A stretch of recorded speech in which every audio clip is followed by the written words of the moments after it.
Betete mololo, sifemse toyoka yo. Betete mololo.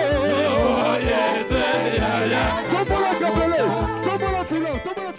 Femme, mystère de Dieu, doit connaître ses origines pour mieux innover et assainir son environnement. Bien-aimés dans le Seigneur, Shalom, bienvenue dans notre émission spéciale du 32e anniversaire de la CIFMC. Comme vous le savez tous, cette année a été très spéciale. La CIFMC fête ses 32 ans, mais pour cette année, nous n'avons pas eu à organiser une convention, mais nous avons eu à organiser une méga retraite. Pour cela, mes bien-aimés, mes très chers téléspectateurs, nous avons pour vous la femme qui a été inspirée par le Saint-Esprit pour pouvoir organiser cette méga retraite. Pour cela, nous avons ici dans notre plateau Madame Sinaï Exaucé da Silva Olangue, la présidente générale de la CIFMC, mariée à Monsieur Zico da Silva et mère d'une petite fille. Madame Exaucé, shalom. Bienvenue dans notre plateau. Merci. Comment est-ce que vous vous sentez? Vous vous sentez bien? Très à l'aise. Madame da Silva, vous êtes ici à Luanda depuis le mois de décembre. Ça fait déjà quand même très longtemps que vous êtes ici. Pouvez-vous nous donner quels sont les objectifs qui vous poussent à rester ici si longtemps? En tant que chargée de mission de la Fondation Olangue Wosho, cette année, vraiment, je m'étais décidée de parcourir des sièges pour un peu voir l'évolution du ministère et de la mission, si réellement elle est positive ou négative. Et voilà pourquoi j'étais en prière. J'ai demandé au Saint-Esprit de me guider et réellement de me conduire dans quel pays où je dois commencer, par où je dois commencer. Et le Seigneur m'a convaincu que je devais commencer par Luanda. Donc je vais dire l'Angola. Donc ça veut dire tout l'Angola, que je devais vraiment venir ici pendant quelques mois ou bien même une année. Qui sait, Si longtemps? pour pouvoir réellement connaître vraiment comment ça se passe, le fonctionnement, comment le ministère avance, comment la mission aussi avance. Parce que les missionnaires ont l'habitude de venir de Kinshasa. Est-ce que réellement ils font ce travail-là comme ils étaient enseignés? Est-ce qu'ils sont en train de former? Ils sont en train vraiment de faire ce travail spirituel. Parce que quand les missionnaires viennent dans un siège, dans un pays, c'est pour d'abord le premier objectif, c'est d'abord c'est la partie spirituelle.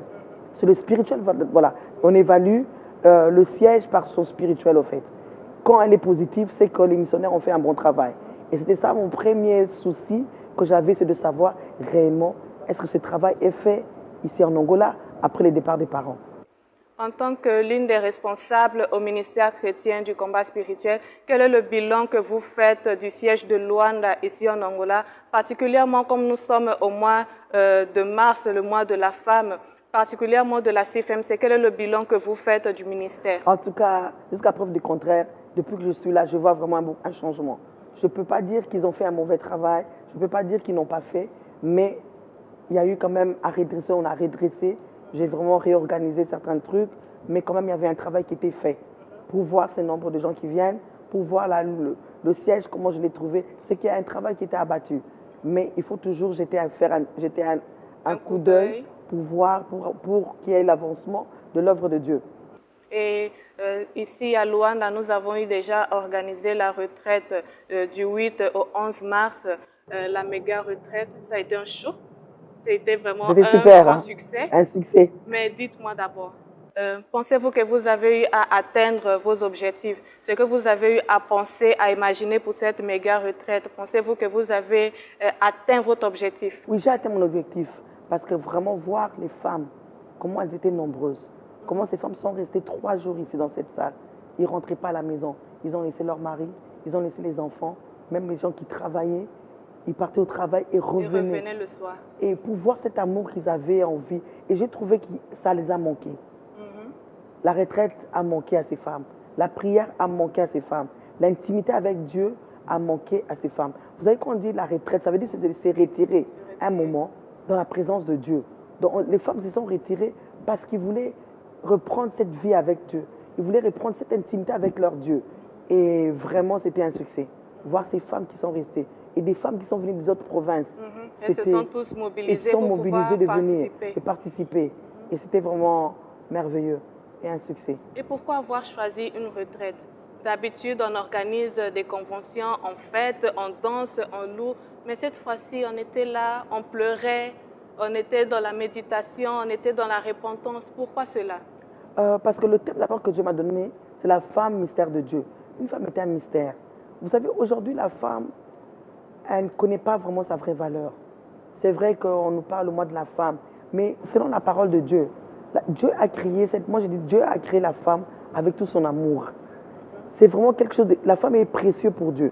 Et Dieu sait qu'avec la femme, il y aura des choses qui vont se faire dans le monde, partout dans son environnement, avec la femme. Il pourra faire des grandes choses. Voilà pourquoi tu vois même dans la Bible, qu'est-ce qu'on nous a dit? L'histoire, quand tu lis l'histoire d'Adam, Dieu avait vu que quand il a donné, parce qu'il a donné à Adam tout un royaume de gouverner, le jardin d'Éden. C'était un royaume pour Adam. Il a donné de gouverner et il a dit, tu donnes même les noms à tous ceux que tu vas trouver là. C'est toi qui vas nommer. Tu vas leur donner des noms. Ce que tu veux appeler, c'est toi qui décides. Donc l'homme avait un pouvoir. Mais à la fin, Dieu a trouvé que l'homme n'était pas heureux. Il y avait quelque chose qui lui manquait. Il a dit non, il n'est pas bon que l'homme soit seul. Je dois faire une aide semblable. Voilà pourquoi Dieu a fait la femme. Pour que la femme soit une aide pour l'homme, une conseillère, une tendre épouse. Voilà pourquoi, c'est le rôle de la femme. Donc voilà, et Dieu m'a dit, voilà pourquoi le mois de la femme là, vous devez la consacrer pour soutenir, pour pleurer, pour prier, d'abord pour la nation, pour les pays, pour vos autorités, pour même vos foyers, pour vos enfants, en tout cas pour votre environnement. Il m'a dit que c'était vraiment le moment que cette année, que les femmes soient unies dans la prière. C'était très important. Et est-ce important de connaître ses origines pour être mystère de Dieu? Je peux me considérer une femme mystère de Dieu sans pourtant penser à mes origines, aux coutumes, aux familles. Je suis mystère de Dieu. Dieu m'a créé, je suis une aide semblable. Non, tu sais, quand Dieu a créé la femme, Dieu l'avait créée, elle était d'abord parfaite. Parce que Dieu l'a créée comme lui. Elle dit, la parole de Dieu nous dit que créons l'homme à notre image. Donc on était à l'image de Dieu. Mais à cause de la désobéissance, ça nous a séparés de cette intimité avec Dieu. Le péché d'Adam nous a séparés avec Dieu. On doit, pour reprendre cette intimité, cette harmonie avec Dieu, nous devons nous réconcilier avec le Père. Voilà pourquoi son Fils Jésus-Christ est venu, et c'est à travers lui que nous sommes réconciliés avec le Père. Donc, pour que tu puisses maintenant te réconcilier avec le Père, tu dois d'abord accepter Jésus-Christ comme Seigneur et Sauveur. Et c'est de là maintenant que tu vas sortir maintenant de tes origines pour maintenant vivre le plan merveilleux que Dieu avait planifié pour la femme. Parce qu'aujourd'hui, quand nous regardons nos ancêtres, ils n'ont pas connu ces dieux-là. Ils ont eu leurs dieux, les idoles. Comme toi tu le sais, moi je le sais. Oui. Nous avons nos coutumes, nous avons nos origines. Mais ces origines-là, ça nous poursuit. Je donne l'exemple en Afrique. La femme n'était pas destinée à travailler, de faire la politique, même pas étudier. Condamnée à être femme au foyer. Femme au foyer, à la maison, même derrière à la cuisine. On ne peut pas te voir où les hommes sont. Tu ne peux pas apparaître. Mais grâce à la parole de Dieu, grâce à l'évangile, et moi je dis, le ministère du combat spirituel a sauvé la femme. Ce message a révolutionné la femme. Moi je dis, le message du ministère du combat spirituel a poussé la femme à se révolter, à devenir femme selon la parole de Dieu. C'est vrai que tu ne seras pas égal à un homme, mais tu as cette valeur. Ce que l'homme peut faire, tu peux le faire. Et quel est l'impact de connaître ses origines dans l'assainissement de son milieu? Qu'est-ce que cela porte? Je vais innover par rapport à quoi? Par rapport, je donne un exemple. Tu peux innover même dans ton foyer. Je donne un exemple. Oui. En Afrique, il y a certains tabous. Il y a d'autres femmes, on dit que tu ne peux pas exprimer ton amour envers ton mari. Mais avec les enseignements qu'on nous a enseignés, tu peux exprimer, tu peux même demander à ton mari de te faire l'amour. Mais avant, ce n'était pas possible. C'était seulement l'homme qui devait venir vers toi. Mais quand la femme aussi a besoin de son mari, elle peut adresser à son mari que j'ai envie de toi, j'ai besoin de toi. C'est normal. Avant, ce n'était pas normal. C'était un tabou. C'est ça, c'est innover. C'est aussi innover. Ton environnement, comment tu te comportes. Tu peux amener quelque chose. Il y a des femmes, aujourd'hui, des savantes, qui sont en train de fabriquer, qui sont en train d'amener, je peux dire, qui sont en train de fabriquer beaucoup de choses. Avant, c'était seulement l'homme qui pouvait fabriquer une voiture, une télévision. Aujourd'hui, il y a des femmes ingénieurs. Des femmes capables. Capables de faire ça aussi. On a des femmes pilotes aussi aujourd'hui. Oui. Tu vois, donc ça veut dire que c'est une innovation dans le milieu de la femme, dans le monde entier. On voit que la femme, où elle est, elle amène quelque chose. Elle amène la stabilité, je peux dire. Où il y a la femme, il y a la stabilité. Là, nous parlons déjà du thème de la retraite. Maintenant, nous allons un peu parler. Maman n'a pas été l'unique prédicatrice durant la méga retraite. Qu'avez-vous pensé de la performance des différentes oratrices qui sont passées durant la retraite? Pensez-vous qu'elles ont atteint l'objectif, qu'elles devaient dire ce qui était nécessaire pour pouvoir édifier toutes les femmes qui ont participé? Ah, vraiment, elles m'ont épaté, toutes ces femmes. Il y avait maman Agnès, il y avait maman Yvodi. En tout cas, elles étaient formidables. Et j'ai vu ça par la foule qui était là, par les femmes qui étaient là, comment elles étaient attentives aux messages, aux témoignages. Et on a vu des délivrances qu'il y a eu. Et ces femmes étaient ouvertes, ils ont vraiment beaucoup prié, ils ont pleuré par rapport à ce que ces femmes ont transmis. Donc ça a touché leur cœur. Et nous avons vu les résultats à la fin. Nous avons la foi que prochainement, dans les prochaines activités, elles viendront avec un témoignage de, ah oui, ça, de je la crois. méga Il y avait retraite. même déjà des témoignages. Hein. Ok. Il y avait déjà des témoignages. Ah, Dieu avait déjà commencé à agir. Avait déjà commencé à changer, à transformer les femmes. Amen. Maman Da Silva, parlons un peu de la date de la méga retraite dans les différents sièges du ministère chrétien du combat spirituel. Comme Luanda, par exemple, nous avons eu déjà organisé du 8 au 11 mars. Et les autres sièges qui n'ont pas encore organisé, c'est pour quand leur méga retraite? Leur méga retraite va débuter le 17 au 20 mars. Du 17 au 20 mars. Ouais. Pourquoi est-ce que les sièges n'ont pas organisé en même temps? Pour pouvoir aussi profiter de la date d'anniversaire de la CFMC. Ok, j'ai reçu des instructions de la part du Seigneur par rapport à ces événements. Parce que je suis en train de prier pour demander à Dieu, pour 2023, pour le mois de la femme, pour surtout notre anniversaire de la CFMC, qu'est-ce que je pourrais faire? Qu'est-ce qu'on va faire? Le Seigneur m'a dit non, ce sera un mois, cette année, c'est une année de prière et de méditation. Donc amène les femmes à méditer et à prier. Parce que 2023, ce sera c'est une année où il y aura beaucoup de tribulations. Où il y aura, c'est pas dit que ce sera une mauvaise année pour toute l'année, non. Mais il y aura beaucoup de challenges. Il faut que la femme soit prête à supporter, à surmonter toutes ces épreuves-là. Il y aura beaucoup de défis, donc. Beaucoup de défis, oui. Et voilà pourquoi Dieu m'a poussé à faire cette retraite-là. Et de préparer que tout le mois soit vraiment calé avec des retraites, avec la prière. Donc tout le mois de mars est rempli. Est rempli. À part le 8 au 11 mars, nous avons du Le 17 au 20. Et la semaine qui suit, du 23, je crois, au 24, jusqu'au 30. Jusqu'au 30 ouais, mars. Et normalement, nous avons organisé des conventions de 2 en 2 ans.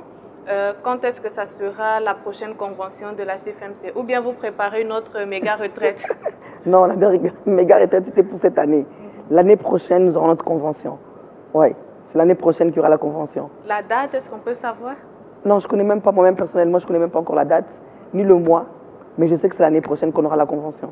Pour toutes ces femmes du ministère chrétien du combat spirituel, comme celles qui ne sont pas aussi au ministère, qui sont découragées, qui sont abattues, qui se sentent abandonnées sans solution, quel est le message que vous pouvez leur apporter pour pouvoir gagner le courage de continuer leur chemin? Je parle à une femme, à cette femme qui a écouté ce message, à cette femme qui a compris aujourd'hui que Dieu l'a créée pour jouer un rôle dans ce monde ici actuel. Je parle à cette femme qui est découragée, qui est abandonnée, qui est délaissée, qui est divorcée. Je voudrais la dire que c'est Dieu que nous servons, c'est Dieu que nous prions, ne nous abandonnera jamais. Voilà pourquoi il nous a créés avec une force. Dieu nous a une capacité d'une force que les hommes n'ont pas. Aujourd'hui, si tu comprends pourquoi Dieu t'a créé, tu ne vas plus pleurer, ma bien-aimée. Tu ne vas plus te lamenter, tu ne vas plus douter, parce qu'en toi, tu as le Saint-Esprit.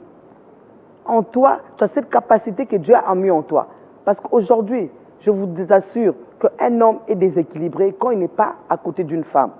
Nous voyons dans les entreprises, dans les sociétés, quand il y a une femme, tout marche comme il faut. Voilà pourquoi je vous encourage à continuer à chercher ces dieux-là, à continuer à demeurer au pied de Jésus-Christ. C'est lui qui est la solution. Ce n'est pas en pleurant que tu auras la solution, mais c'est en priant, en méditant, en cherchant la face du Seigneur que tu auras la solution sur tous les problèmes. Et en même temps, je peux demander aussi à toutes les femmes d'être des intercesseuses. Une femme doit intercéder. C'est le rôle aussi de la femme. Voilà pourquoi Dieu aussi nous a créés pour que nous soyons aussi des intercesseuses pour nos maris, pour notre nation, pour notre environnement, pour nos pays même. Pour changer, pour amener un changement, c'est par la prière. Ce n'est pas en se battant, ce n'est pas en se disputant, mais c'est dans la prière que nous allons changer le monde. C'est dans la prière que nous allons changer, transformer tout ce qui ne va pas autour de nous. Madame Da Silva, merci beaucoup d'avoir accepté notre invitation de pouvoir participer dans cette très belle émission. Nous prions le Seigneur de continuer à vous fortifier dans cette forte et grande tâche que vous avez de gérer la CFMC. Que le Seigneur vous bénisse et merci beaucoup. Merci beaucoup.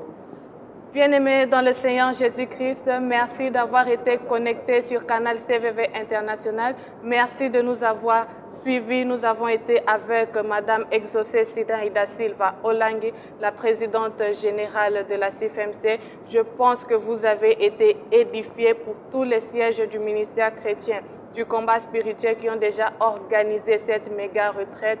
Je sais que le Seigneur vous a déjà donné un grand témoignage que votre vie a changé. Bien-aimés dans le Seigneur Jésus-Christ, continuez à être connectés sur Canal CVV International et que le Seigneur vous bénisse. Amen.